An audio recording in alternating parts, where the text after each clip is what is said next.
Okay, so now we're in Isaiah 17. We're continuing with this list of oracles against the nations. This oracle concerns Damascus. Now, Damascus, we already read about Damascus a little bit in Isaiah. It was the capital of Aram, which was a country to the north of Israel. They had been enemies of Israel for hundreds of years. We read a lot about the Israelite Aramean conflicts in Kings and Chronicles. And right now, Damascus is teaming up, or Syria, or Aram. Aram is a nation of the, Syria. Okay, Syria is the word to this country today. It's easiest to call it Syria because it's in the same place where the modern-day nation of Syria is today. Damascus was the capital city. At this time, we called them Aram, the Arameans. And they've been fighting Israel for 100+ years. We've been reading about the Israelite-Aramean conflict for a long time now. But right now, they were actually teaming up together, the northern kingdom of Israel and the kingdom of Aram, which is actually even north of Israel, were teaming up together to fight Judah. And we read about that already in Isaiah. So this oracle actually concerns both Damascus and Samaria, the capital of Israel, because we're going to be talking about both of these countries since they're allied together right now against Judah and Jerusalem. But anyway, an oracle concerning Damascus. See, Damascus will no longer be a city, but will become a heap of ruins. That will happen at the hands of the Assyrians, I think, in 732 BC. So this prophecy is obviously being given before that. The cities of Aurora will be deserted and left to flocks, which will lie down with no one to make them afraid. So no one's going to even be around to hunt these sheep or whatever flocks he's referring to. They're just going to be settling into the abandoned cities and staying there, and making themselves comfortable. The fortified city will disappear from Ephraim. So now we're switching focus to Ephraim. And royal power from Damascus. The remnant of Aram, that's the kingdom that Damascus is the capital of, will be like the glory of the Israelites, declares the Lord Almighty. In that day, the glory of Jacob will fade. That's the northern kingdom of Israel, which is also going to be attacked and struck by the Assyrians. They're not going to be completely conquered by the Assyrians for another 10 years or so. That doesn't happen until 722 BC. But about 10 or 12 years before that, they were attacked by Tiglath-Pileser, who also destroyed Damascus at the time and took away a good chunk of the northern kingdom of Israel. We've read about that before. So in that day, the glory of Jacob will fade. The fat of his body will waste away. It will be as when a reaper gathers the standing grain and harvests the grain with his arm, as when a man gleans heads of grain in the valley of Rephaim. Now, I'm not a gleaner, I'm not a harvester, the agricultural imagery is hard for me to grasp because I'm not an agricultural guy. I was not raised on a farm. My dad was. My brother-in-law was. They would understand this more than I would, although, again, even their farms were 20th century farms and not 8th century BC farms. Okay. So I'm going to admit, I'm not the best at explaining this agricultural imagery. The Valley of Rephaim, Rephaim means basically a ghost. So we're talking about a valley of ghosts or something like that. Yet some gleanings will remain, as when an olive tree is beaten, leaving 2 or 3 olives in the topmost branches, 4 or 5 on the fruitful boughs, declares the Lord, the God of Israel. So a few will remain. It'd be like when you're shaking a tree loose and a few of them stay up there. Most of the olives fall down and a few of them hang up there. That's all that's going to be left. A few and not very many. In that day, men will look to their Maker and turn their eyes to the Holy One of Israel. They will not look to the altars, the works of their hands, and they will have no regard for the Asherah poles and the incense altars their fingers have made. In that day, their strong cities, which they left because of the Israelites, will be like places abandoned to thickets and undergrowth, and all will be desolation. You have forgotten God, your Savior. You have not remembered the rock, your fortress. Therefore, though you set out the finest plants and plant imported vines, Though on the day you set them out, you make them grow, and on the morning when you plant them, you bring them to bud. Yet the harvest will be as nothing in the day of disease and incurable pain. Oh, the raging of many nations. They rage like the raging sea. Oh, the uproar of the peoples. They roar like the roaring of great waters. Oh, the peoples roar like the roar of surging waters. When he rebukes them, they flee far away, driven before the wind like chaff on the hills, like tumbleweed before a gale. The roaring waters, there's a couple of meanings here. As we can see clearly, the roaring waters or the raging seas were often compared to the nations as they churned and stirred and tried to cook up plots to defeat God. That's also a reference, so that's one reference here, it's clear. There's also a reference here, we have to keep this in mind, in the back of their minds, the people of this day and time thought that, of course, the sea was scary. The waters, the raging seas were scary. That's why the images of the raging seas are chaos and confusion and turmoil and uproar. Because it was scary, and they didn't know what was in there. And they thought, it was very common in that day and time to think, for the thought to be that there was a raging monster in the sea that God had to defeat when he made the world. Now, the Bible itself never actually says that, but it does kind of refer to that belief that a lot of people had at that point in time. We read about it in Job, we talk about Leviathan, which is that creature. Okay, we're kind of reading a reference to it here. We read about it back in that creation account of Genesis, where the account is very clear that God did not have to defeat a sea monster because he made all the creatures of the sea, the tannin or whatever.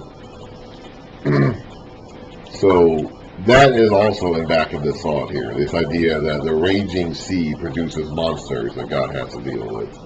And here it's being compared to the nations that churn and stir and try to stir up unrest to take out God and his people. In the evening, sudden terror. Before morning, they're gone. They're gone. They're just like that. They're quick. They're out of the picture. This is the portion of those who loot us, the lot of those who plunder us. In the evening, they get word something bad's happening, and in the morning, they're gone. And by the morning, that something bad's already happened, and they're out of the picture. They're history. Woe to the land of whirring wings of locusts. The footnote says of locusts. The land of locusts, insects, winged insect creatures. Along the rivers of Cush. That's the upper Nile region. That would be Ethiopia. Which sends envoys by sea in papyrus boats over the water. Now, these people, if they haven't already, are about to conquer Egypt. I don't know exactly when this prophecy was given, and I don't know exactly when Ethiopia or Cush conquered Egypt. But the Ethiopians are about to conquer, if they haven't already, they're about to conquer Egypt. And there's going to be an alliance, or at least an attempt at an alliance, between Judah and Egypt in order to take out the Assyrians, to team up against the Assyrians. So this reference to envoys by sea coming up from Cush is probably a reference to the idea that Cush and Judah are going to try to make an alliance with each other against Assyria. And Isaiah does not want Judah to be doing that. He did not want Ahaz to make an alliance with Assyria against Aram and Israel. And he does not want Hezekiah, Ahaz's son and successor, to make an alliance with Egypt or Cush against Assyria. That's probably what's being referred to here. Go, swift messengers, to a people tall and smooth-skinned, to a people feared far and wide, an aggressive nation of strange speech, whose land is divided by rivers. Now, this would be the southernmost border of Isaiah's world. Okay? Isaiah was the most internationally focused of the prophets. So talking about Cush here, which is south of Egypt, is as far south as Isaiah can think of. Okay, he doesn't know, he can't, in his mind, he can't conceive of anything farther south than Cush. The reference to people tall and smooth-skinned, or smooth-skinned at least, probably refers to the fact that they shaved the Egyptians did not have facial hair. Okay, or body hair. They shaved their body hair and their facial hair. The Israelites did not. And the people of the land of Israel, they grew out their beards. They're very proud of their beards. They're very proud of it. We've read before many times that, you shave off your beard when you're in deep mourning, okay? Or someone shaves off an enemy's beard to humiliate him and make him look like a woman or a child. It's like women and children can't grow beards. Men can grow beards. If you're a man, you're supposed to have a beard. All right, so beards and long hair and body hair in general are a big deal to the Jews, the Israelites, and really the people of that entire culture. You see all these monumental reliefs of the Assyrians or the Babylonians, and they have a big focus on these great and glorious, grandiose beards of their rulers and their kings. Eunuchs couldn't grow beards. Like, if you can't grow a beard, you're a eunuch. You're a child. You're a woman. It's like beards were manly things that all men had. But in Egypt and Ethiopia, that was different. They didn't grow beards down there. They shaved they shaved themselves. They shaved their faces. They shaved their bodies. So that's what it refers to in terms of saying smooth skin. They didn't have body hair. So go, swift messengers, to a people tall and smooth-skinned, to a people feared far and wide, an aggressive nation of strange speech, whose land is divided by rivers. It's probably a reference to the Nile River and all of its various tributaries. All you people of the world, you who live on the earth, when a banner is raised in the mountains, you will see it, and when a trumpet sounds, you will hear it. This is what the Lord says to me. I will remain quiet, and will look on from my dwelling place, like shimmering heat in the sunshine, like a cloud of dew in the heat of harvest. God does not always have to make noise to be heard. He can get his job done even if he's just sitting there watching and being quiet and observing.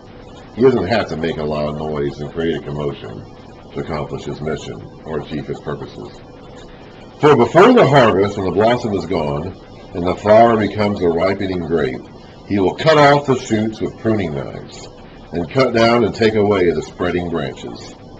They will all be left to the mountain birds of prey, and to the wild animals. The birds will feed on them all summer, the wild animals all winter.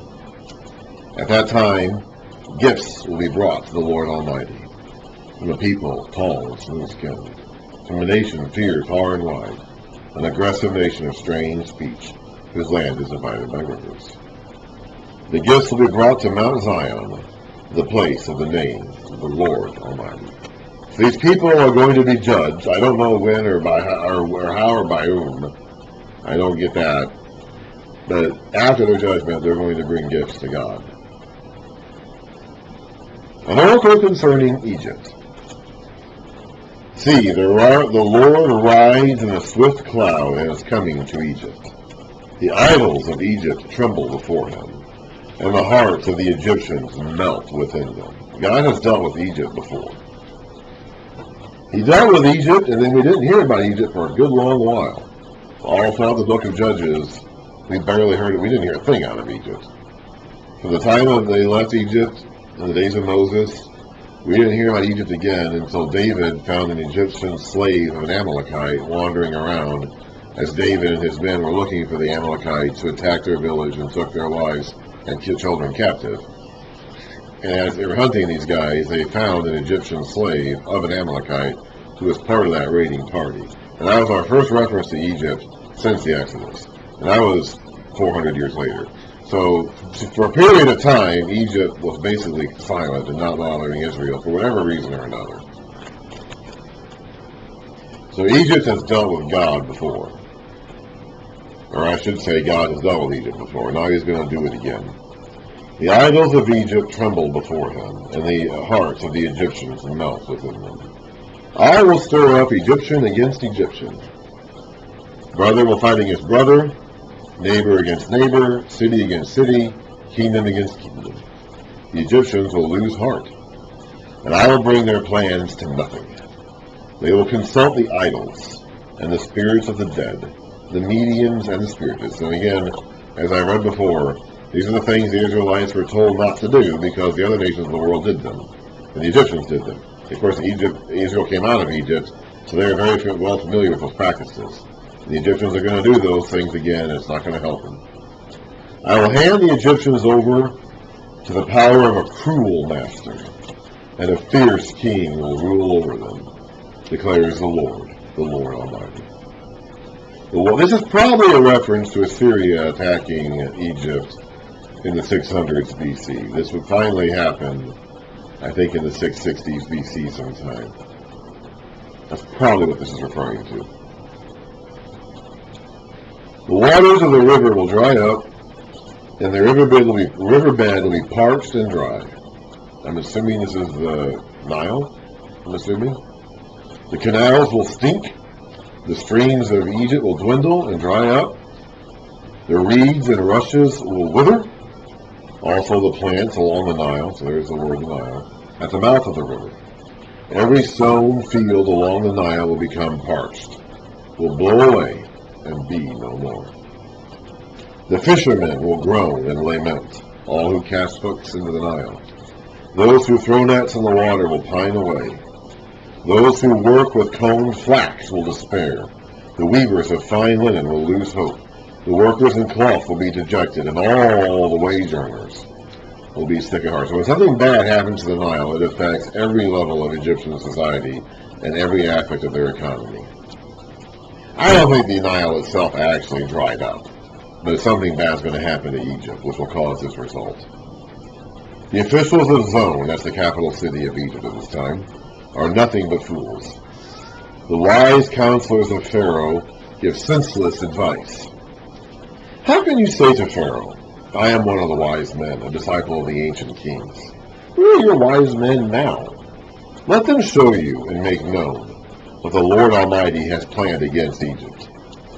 The officials of Zone had become fools. The leaders of Memphis, that's another major city of Egypt, are deceived. The cornerstones of her peoples have led Egypt astray.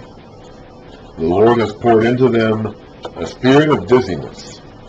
They make Egypt stagger in all that she does. As a drunkard staggers around in his vomit, there's nothing Egypt can do. Head or tail, palm branch or reed. In that day, the Egyptians will be like women. Again, there's no more worse insult than that. They will shudder with fear at the uplifted hand that the Lord Almighty raises against them. And the land of Judah will bring terror to the Egyptians. Everyone to whom Judah is mentioned will be terrified because of what the Lord Almighty is planning against them. In that day, 5 cities in Egypt, I don't think there's any specific 5 cities in mind here, just randomly saying 5 cities in Egypt, will speak the language of Canaan and will swear allegiance to the Lord Almighty. One of them will be called the city of destruction. Now in our footnotes down here it says the city of the sun, that is Heliopolis, which was the center of the sun worship. So this is a case, and we've said that we've read this before in the past. This is a case of the Hebrew writers using their own word to describe an enemy god or city, and using it like in a negative sense. They're calling one of Egypt's major cities, the Heliopolis, the city of the sun god, the city of destruction, as a way to make fun of that city. In that day, there will be an altar to the Lord in the heart of Egypt, and a monument to the Lord in its border. It will be, this is of course capital L-O-R-D, Lord, so Jehovah God, Israel's God. It will be a sign and witness to the Lord Almighty in the land of Egypt. When they cry out to the Lord because of their oppressors, He will send them a Savior and Defender, and He will rescue them. So the Lord will make Himself known to the Egyptians, and in that day they will acknowledge the Lord. They will worship with sacrifices and grain offerings. They will make vows to the Lord and keep them. The Lord will strike Egypt with a plague. He will strike them and heal them. They will turn to the Lord, and He will respond to their pleas and heal them. And that day there will be a highway from Egypt to Assyria. That highway imagery is prominent throughout the book of Isaiah.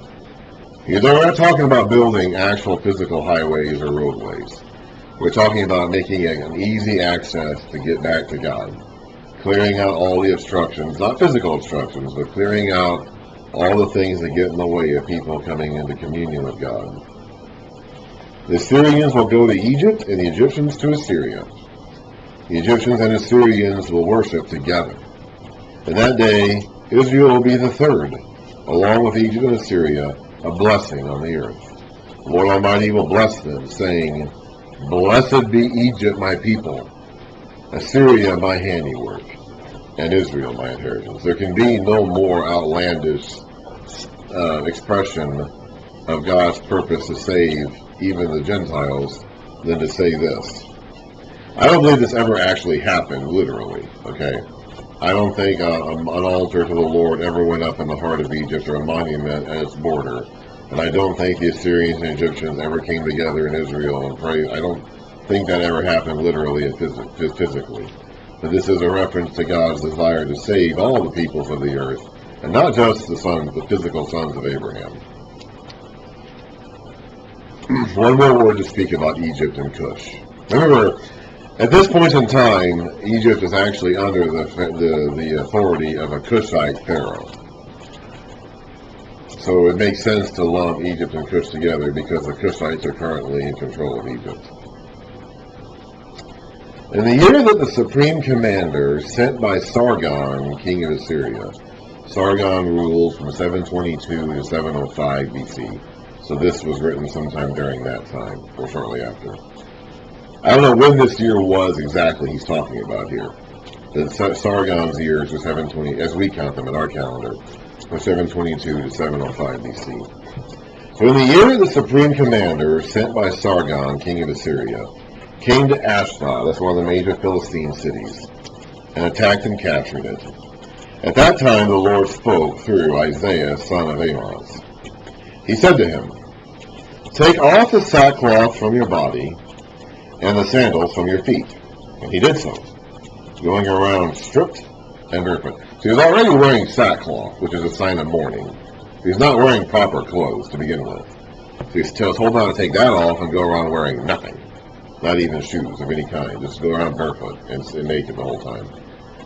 This goes back to the idea that Isaiah himself and his sons were meant to be a sort of visible physical sign to the people. This is another example of that. He is going around naked and barefoot for 3 years to be a sign to the people, a message that God wants to communicate to them. Then the Lord said, Just as my servant Isaiah has gone stripped and barefoot for 3 years, as a sign and portent against Egypt and Cush, so the king of Assyria will lead away stripped and barefoot the Egyptian captives and Cushite exiles, young and old, with buttocks bared, all to Egypt's shame. Those who trusted in Cush and boasted in Egypt will be afraid and be put to shame. In that day, the people who live on this coast will say, coast, of course, is where the Philistines live. So we're talking about Ashdod, which is a Philistine city. So they're on the coast. So the people who live on the coast will say, See what has happened to those we relied on, those who we fled to for help and deliverance from the king of Assyria. How then can we escape? So the ultimate message here is not to rely on Egypt, currently ruled by a Cushite dynasty, for help against Assyria. And that's a message to Hezekiah, because Hezekiah is going to want to do that. Where Hezekiah is going to want to rely on foreign alliances for help against Assyria. And God is trying to, through the mouth of Isaiah, the prophet, and the physical symbols he performs, trying to convince him not to do that. It will eventually get through. Hezekiah seems to, we read about Hezekiah having this great Passover to the Lord early in his reign, at the very beginning. So he seems to have been faithful to God, but he also seems, especially possibly as he came into his own as king and became more concerned about the political nature of the situation around him, he also seems to have had a bit of a problem with wanting to rely on foreign kings and other foreign alliances for help against Assyria. And God has to shake him loose from that thinking, which is what this message ultimately is intended to communicate. Assyria comes to Ashdod to put down a rebellion from the Philistines. I believe the the ruler of Ashdod even flees to Hezekiah in Jerusalem and takes refuge there, and Hezekiah eventually has to be given back over to the Assyrians as collateral of sorts. And the Philistines apparently had made an alliance, or tried to make an alliance with Egypt, which Hezekiah apparently is going to try to do too. And that obviously didn't work, and the Philistines fell to the Assyrians anyway. And so the message is going to be, don't rely on Egypt or the Cushites for help. And eventually Hezekiah will get it. We've already read the chapters in Isaiah where that is covered. Isaiah 36 and 37. We read about those. We read the historical sections in Kings and Chronicles about that as well. So Hezekiah will eventually get it, but it seems to take him a while. It seems that he did put a pretty big emphasis on trying to make foreign alliances. And eventually, and God had to just convince him not to do that. It took a while, but eventually that message did get through. Okay, so that's it. We're not done with this section of Isaiah. We still have another prophecy about Babylon to go through and a couple of other cities. And then we're going to have a summation, a summary statement after that. So we'll read Isaiah 21 to 27 next time and finish up this section of the oracles against the nations.